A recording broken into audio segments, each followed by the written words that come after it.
Hello welcome to bowl in budget. ఈరోజు మంచి క్రిస్పీగా కరకరలాడుతూ తినే కొద్దీ తినాలనిపించే ఉల్లికారం కాకరకాయ ఫ్రై. అదేనండి, బోడకాకర, ముళ్ళకాకర, చిట్టి కాకర అని రకరకాలుగా పిలుస్తారనుకోండి.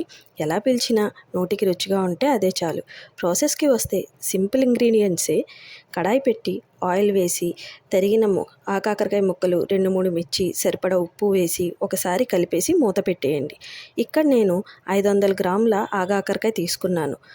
మూత పెట్టేయమన్నాను కదా అని పెట్టేసి అలా వదిలేయకండి, మధ్య మధ్యలో కలపండి. ఒక 15-20 మినిట్స్కి ముక్కలన్నీ సగం ఉడికిపోయి ఉంటాయి. మీరు అలాగే వదిలేస్తే ఒకే చోట మాడిపోతుంది, ఉడకవు కూడా సరిగ్గా. ఇప్పుడు ఒక ఉల్లిపాయని పెద్ద ముక్కల కింద తరిగి, ఇంకా ఒక రెమ్మ కరివేపాకు వేసి బాగా ఫ్రై చేయండి.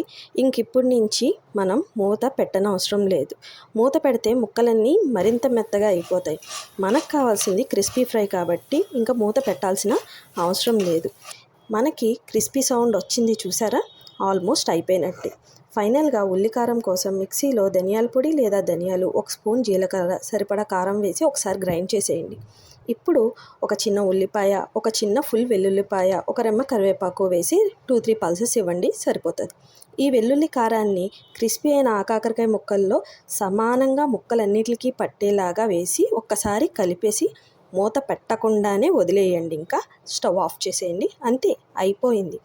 నచ్చితే లైక్ చేసి సబ్స్క్రైబ్ చేయండి. ట్రై చేస్తే ఎలా ఉందో కామెంట్స్లో చెప్పండి. ఓకేనా? ఉంటా మరి. Bye bye.